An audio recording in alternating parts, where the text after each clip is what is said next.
Hi friends, welcome back. तो अभी हम देखेंगे चंद्रयान 3 कैसे पहुंचेगा चांद पर। How to launch Chandrayaan 3 by Khan sir. चलो वीडियो शुरू करते हैं। वीडियो शुरू करने से पहले अगर आप चैनल पर नए हो और आपने अभी तक सब्सक्राइब नहीं किया तो जल्दी से पहले सब्सक्राइब के बटन और बेल आइकन को क्लिक कर लो ताकि आपको हमारे सारे न्यू वीडियोस के नोटिफिकेशन मिल जाए जैसे हम अपलोड करें। अगर आपको वीडियो पसंद आता है प्लीज लाइक एंड शेयर। चलिए शुरू करते हैं। टील पे लेके घूमे थे तो हमारा संपर्क टूट जाने से विरोधी हमारे पे हंसे नहीं, हम दृढ़ संकल्पित हैं लोग यहाँ पे। और भारत माँ की बेटियां एक दिन दिखाएंगी जब अंतरिक्ष में राज होगा वहां पर। ये सैटेलाइट यहाँ पे और दुश्मनों को सरदर्द के लिए जो लोग अभी पीएसएलवी से एसएसएलवी से डर रहे थे ना, सुनिए ध्यान से। जीएसएलवी तो बहुत पावरफुल है, ये है पीएसएलवी दुनिया का सबसे भरोसेमंद है। अभी एसएसएलवी सही हो ही गया, अभी एनएसएलवी भी बन रहा है, नैनो सैटेलाइट लॉन्च व्हीकल।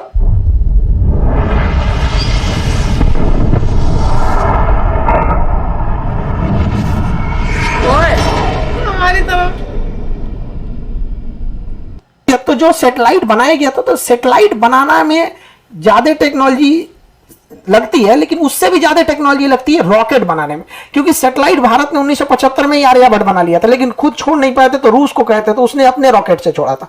तो हमारे पास पीएसएलवी बहुत भरोसेमंद सैटेलाइट है।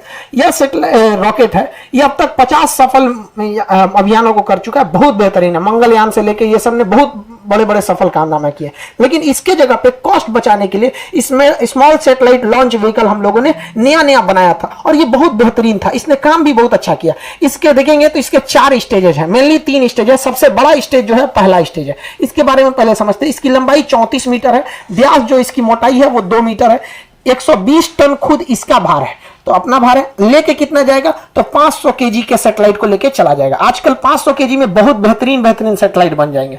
500 केजी के सैटेलाइट को 500 किलोमीटर की ऊंचाई तक ही इजीली लेके जा सकता है। सबसे बड़ी विशेषता इसकी 30 करोड़ रुपए है, महज 30 करोड़। जबकि भारत अपना सैटेलाइट जब यूरोप वालों को देता है ना, तो यूरोप वाले उस सैटेलाइट को छोड़ने का 500 करोड़ रुपया फीस लेते हैं। तो जरूरत नहीं, 500 करोड़ रुपया तुम फीस ले रहा है, हम लोग का 30 करोड़ का रॉकेट आ गया यहाँ पर। और ये महज 3 स्टेज का है और एक वेलोसिटी टर्मिनल मॉड्यूल है, यानी टोटल 4 स्टेज का है। सबसे बड़ा स्टेज जो है पहला स्टेज है, पहला स्टेज है सबसे बड़ा। तो ध्यान से समझते हैं इसके बारे में और डिटेल से। पहला स्टेज बहुत बड़ा है और पहले स्टेज जो है वो 94 सेकंड तक चला। उसके बाद पहला स्टेज जो है वो इसको खोल के गिरा दिया जाता है, सेपरेट कर दिया जाता है। जैसे खोल के गिराते हैं रॉकेट हो जाता है हल्का और बहुत तेज भागने लगता है।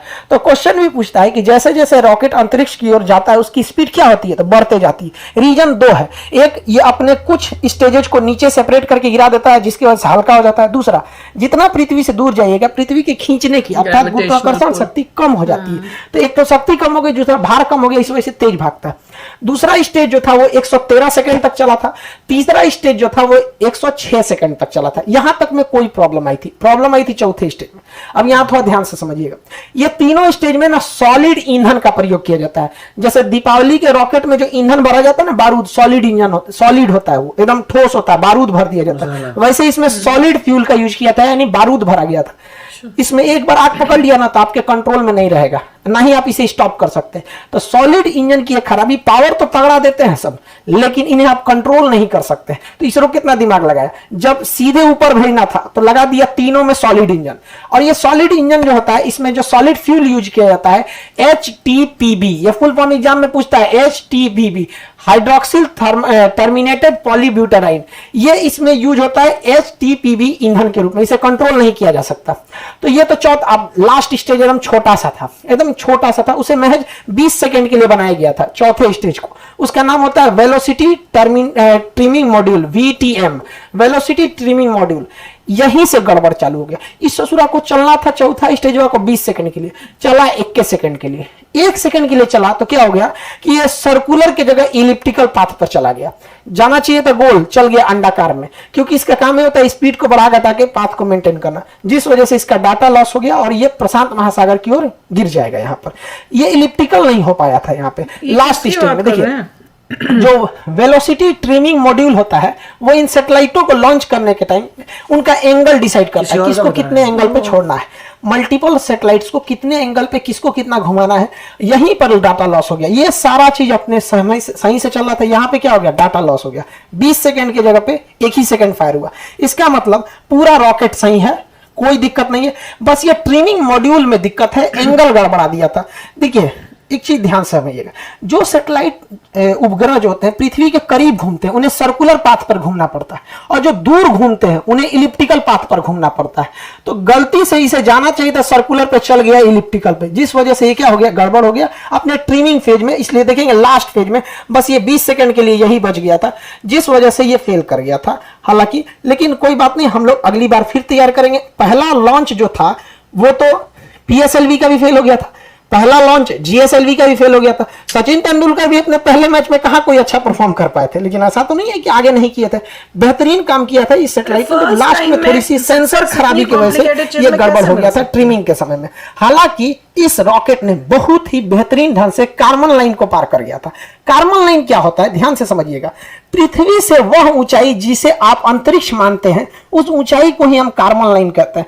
कार्बन लाइन के नीचे अंतरिक्ष, कार्बन लाइन के नीचे वायुमंडल यानी पृथ्वी, और इसके ऊपर अंतरिक्ष हो जाता है। इसे वैज्ञानिक कार्बन ने दिया था, उन्होंने कहा था कि यह 100 किलोमीटर है, लेकिन अभी इसे अप्रोक्स 80 से 83 किलोमीटर माना जाता है। कुछ देश इसे 80 मानते हैं, कुछ देश इसे 83 किलोमीटर मानते हैं। उसके ऊपर अंतरिक्ष चालू हो जाता है, यानी एक कार्बन लाइन हो जाता है। 1967 में एक समझौता हुआ था जिसके तहत कहा गया था कि कार्बन लाइन से ऊपर का एरिया किसी देश का नहीं है, उसमें कोई भी जहाज, कोई भी सैटेलाइट जा सकता है, और कार्बन लाइन के नीचे का एरिया उसी का है जिसके जस्ट नीचे वह देश है। यानी भारत अपने 80 यानी 83 किलोमीटर की ऊंचाई तक अगर कोई भी मिसाइल जाएगा तो उसे अपने ऊपर खतरा मान के मार के गिरा देगा, कोई जहाज जाएगा तो उसे मार के गिरा देगा। समझा रहा है कि नहीं? तो हमारा एरो स्पेस कितना होता है अपने क्षेत्र से, एक 83 किलोमीटर। लेकिन समस्या यहाँ ये आती है कि कोई देश इसे 80 मानता है और कोई देश इसे 83 मानता है। जो 83 मानता है वो तो ऊपर ऊपर जाएगा। अब जैसे मान के चलिए भारत कहेगा कि हम 80 मानते हैं, अमेरिका कहेगा 83 मानते हो, तो जाएगा। अब भारत चल जाएगा किसी क्षेत्र में 80 में, कहेगा हम तो कार्बन लाइन के ऊपर हैं, तू कहेगा मार के गिरा देंगे, कहेगा एयरक्राफ्ट है ये। तो इसमें काफी असमंजस है। हालांकि इतनी ऊंचाई पर कोई जहाज जाते नहीं है इसमें। तो कार्बन लाइन हमेशा याद रखिएगा, एग्जाम के पॉइंट ऑफ व्यू से इंपॉर्टेंट है। ये अंतरिक्ष वगैरह में जितने सैटेलाइट वगैरह रहते हैं कार्बन लाइन के ऊपर ही डाल दिए जाते हैं। इस तरह से जो सैटेलाइट घूमता है इसे कहते हैं पोलर सैटेलाइट। ऊपर नीचे जो घूमता है ये पोलर सैटेलाइट। ये पोलर इसलिए कहते हैं कि ध्रुवीय सैटेलाइट, क्योंकि पृथ्वी के ऊपर और नीचे 2 पोल है, north pole and south pole. तो पोल का चक्कर लगाने वाले सैटेलाइट को हम पोलर सैटेलाइट कहते हैं, हिंदी में कहते हैं ध्रुवीय सैटेलाइट। इसमें खर्चा कम आता है, ये सर्कुलर पाथ पे घूमते हैं और पूरे पृथ्वी का चक्कर लगा लेते, निगरानी कर लेते हैं। कैसे? ये तो ससुरा सैटेलाइट वो ऊपर नीचे घूम रहा है, ठीक है, लेकिन पृथ्वी तो ऐसे ही से घूम रही है। पृथ्वी कैसे घूम रही है? इस तरह से। तो पृथ्वी के वैसे घूमेगी तो अलग अलग जगह का फोटो ले लेगा। जैसे अभी ये यहाँ का फोटो ले रहा है, पृथ्वी थोड़ा सा घूमेगी तो फिर थोड़ा और आगे का ले लेगा, पृथ्वी और घूमेगी तो थोड़ा और आगे का ले लेगा। इस तरह से आगे लेते लेते पृथ्वी के ये घूमने का डायरेक्शन। अभी इस सैटेलाइट का फोकस यहाँ पर है, अब इसे पृथ्वी घूमेगी तो थोड़ा और इधर होगा, ऐसे होगा। तो पोलर सैटेलाइट काफी सस्ते आते हैं और छोटे होते हैं, जबकि जियोसिंक्रोनस सैटेलाइट होते हैं उस ससुरे इलिप्टिकल पाथ पे घूमते हैं और ये 36,000 किलोमीटर की ऊंचाई पर होते हैं। इनको छोड़ना बड़ा कठिन काम होता है। हम लोग इसको छोड़ने के लिए GSLV रॉकेट रखे हैं। तो हमारे पास हर तरह के रॉकेट है, ऐसा कोई बात नहीं है। देखिए हम लोग अभी जो बनाए हैं SSLV, small satellite launch vehicle, ये सस्ते रॉकेटों को छोड़ देगा। PSLV थोड़ा और तगड़ा भेजेगा। GSLV बाप है ससुरा सैटेलाइट सबका, उठा लेता है 2,000 किलो का सैटेलाइट उठा लेता है, 3,000 किलो का सैटेलाइट उठा लेता है। और GSLV Mark 3 दादा है ससुराई, 5,000 किलोग्राम का सैटेलाइट लेके अंतरिक्ष में उड़ जाता है। ये बहुत खतरनाक है। तो हमारे पास हर तरह के सैटेलाइट है, हर तरह के जरूरत के हिसाब से हम लोगों ने इसे बना के रखा है। लेकिन सबसे ज्यादा अगर कोई काम आने वाला है तो SSLV का काम आने वाला है, जो अभी हल्का सा फेल हुआ है, मतलब वो 98% सफल है। उसका एक सेंसर गड़बड़ हो गया। SSLV की हम इतनी चर्चा क्यों कर रहे हैं, समझिए ध्यान से। एक ससुरा ये 72 घंटा में रेडी हो जाता है, मतलब पार्ट बाई पार्ट बन के बना रहता है। इसे कसने के लिए केवल 72 घंटा चाहिए, 3 दिन में रेडी हो जाता है। और इसे केवल 6 आदमी मिलकर रेडी कर सकते हैं और हर हफ्ते इसे लॉन्च किया जा सकता है। हर हफ्ते फटाफट 3 दिन में लॉन्च होगा, और समय देख के मौसम ठीक है कि नहीं, सब कुछ ठीक है, लॉन्च कर देंगे। फिर हर हफ्ते इसे लॉन्च किया जा सकता है। महज 30 करोड़ में आता है, 30 करोड़ में। जबकि अगर आप स्पेस एक्स से सैटेलाइट छोड़वाते हैं तो 100 करोड़ तो खुद ले लेता है। यहाँ तो 30 करोड़ का पूरा रॉकेट वे है और खाली छोड़ने का 100 करोड़ ले लेता है। अब कोई देश वेट नहीं करेगा, क्योंकि हर हफ्ते ये भेज सकता है।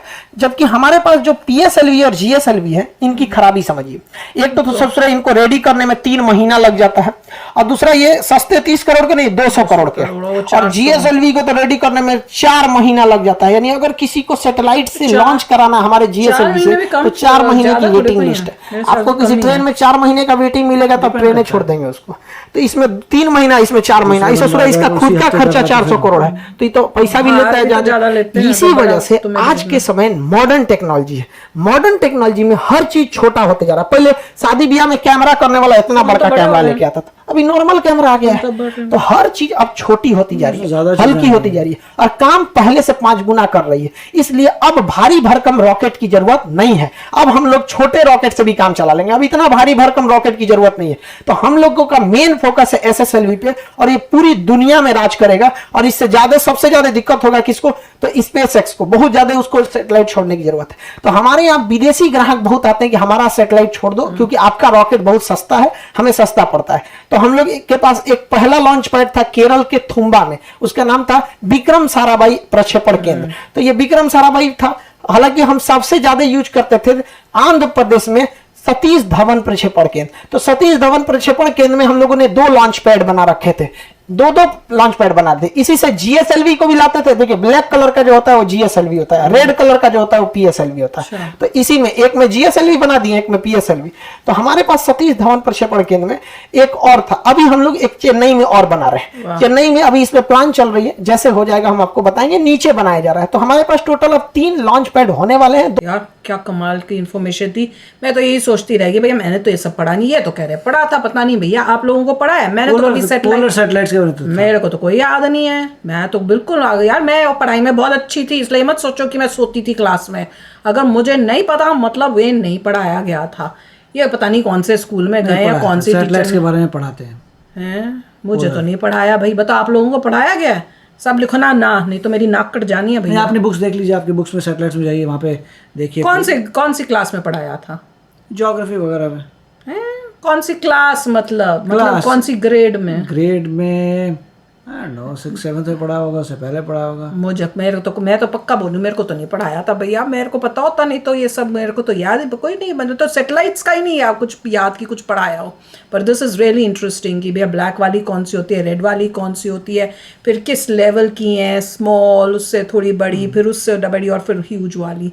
कमाल का था इन्फॉर्मेशन। और कह रहे हैं कि SSLV कोई है जिसमें अभी थोड़ा सा ग्लिच है, जिसको भी हम ठीक कर रहे हैं। एंड आई एम श्योर, अब वो तो मैं तो बोलती हूँ हर चीज़ में आप फर्स्ट टाइम जब भी कुछ ट्राई करते हो उसमें ग्लिच तो होता ही है। वो तो आगे जाके आप एक बारी दूसरी ट्राई करोगे, उसके बाद आपको पता चलेगा कि क्या गड़बड़ थी, उसको आप फिक्स करोगे। फिर अगर कोई और गड़बड़ है तो उसको फिक्स करोगे। ऐसे कर करके इवेंचुअली सक्सेस तो मिलेगी भाई। इंडिया बहुत तेजी से आगे जा रहा है, इसरो बहुत तेजी से आगे जा रहा है। ये सभी टेक्नोलॉजी है जिसमें रॉकेट ऊपर जाता है और वही रॉकेट जो वापस आ जाता है तो वो सब भी आएगा। वो तो हो ही रहा है। धीरे धीरे हमारे भी रीयूजेबल आ रहे हैं, मगर डिफरेंट कॉन्सेप्ट से आ रहे हैं।